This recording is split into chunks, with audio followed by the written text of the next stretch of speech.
Who has the big ideas to win general elections? Tonight, perspective from Democrats on both sides of the country. Congressman Bera of California, Joe Morelle from the great state of New York, and they have both promised not to gang up on me, but it's okay. I can take it if it happens. Gentlemen, it's good to see both of you.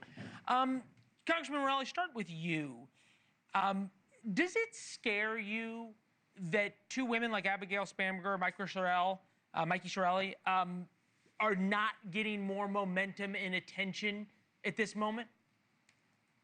No, I think both Mikey Sherrill and Abigail Spanberger, both of whom I came into Congress with in 2018, I think they're doing what they need to do, which is talking to the people in their state, talking about what they intend to do if they're elected governor. I think they both will be. So I don't think that's necessary. I think they're going about their business. And at the end of the day, I think people are too, in a sense, obsessed with the whole notion of who's leading the Democratic Party and what's the existential threat, et cetera.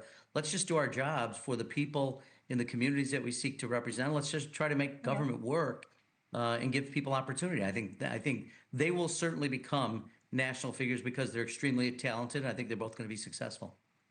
Look, we had one guest on who said that if these were two men, obviously Virginia has a Republican governor right now. If these were two men, we'd be talking about them as possible presidential candidates. Congressman Bera, I want to play for you one of Spanberger's ads. Take a listen. When I was in law enforcement and then working counterterrorism at CIA, we didn't do politics. We did our jobs. I'll work to lower costs, let people keep more of their money, and make Virginia's schools the best in the nation. Those are policies. I don't think they're ideas or organizing principles. Is that the problem with sort of being boring and doing your job? No, I mean, Abigail's right on message. She's talking about the values that people care about.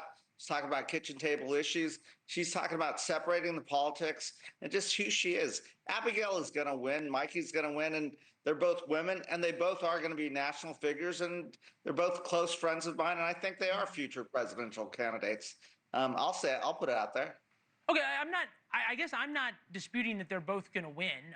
Noteworthy that if Spanberger's opponent wins, she'd be the first black female governor in American history. But she's from the Republicans, so nobody gives her credit for that. But they're both going to win, likely. The problem is that I think for Democrats, all the focus is on Mamdani. So here is sort of where Mamdani divides Democrats. Take a listen. Mamdani did not run on Israel. He did not even run on defund the police. In fact, he ran away from it. There's things that I don't agree with Mamdani that he said. But at the end of the day, we are a big tent party. This fact that he won't denounce the global, come on, man, just get it out your mouth. I support the Democratic nominee. He is the nominee. Mamdani, as you have referenced just moments ago, is a grave threat to Democrats around the country. I mean, so he's not even a Democrat, honestly. Donald Trump is the existential threat to the city of New York. Congressman Morelle, can you have a big enough tent to have somebody as qualified and I think as also as salient and thoughtful as somebody like Abigail Spanberger, and then also have an anti-Semite who's a socialist? Well, look, I think people are sort of missing the point. It's up to the people in the city of New York to make a decision about who their mayor is. It's up to the people of Virginia to make the decision about who they want to select as governor.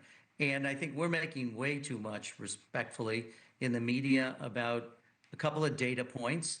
And I've learned a long time ago, you don't necessarily assume that a single data point points to any kind of trend. I think we should allow the people in New York to make their decisions. And I don't know that that says anything about our politics in America other than people, I think, are desperate for government that listens, people that offers real solutions to the challenges people face. Most Americans and most New Yorkers don't sit around thinking about what's Joe Morelle doing all day today in Washington, or respectfully, even my buddy Bera. They're thinking about what's going on in their family, at their dinner table, with their kids, with their job, with their parents.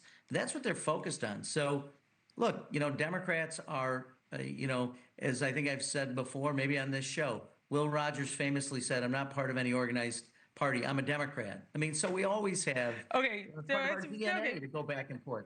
Thank you for watching. Subscribe below and download our NewsNation app right now on your phone, and you will get fact-based, unbiased news for all Americans.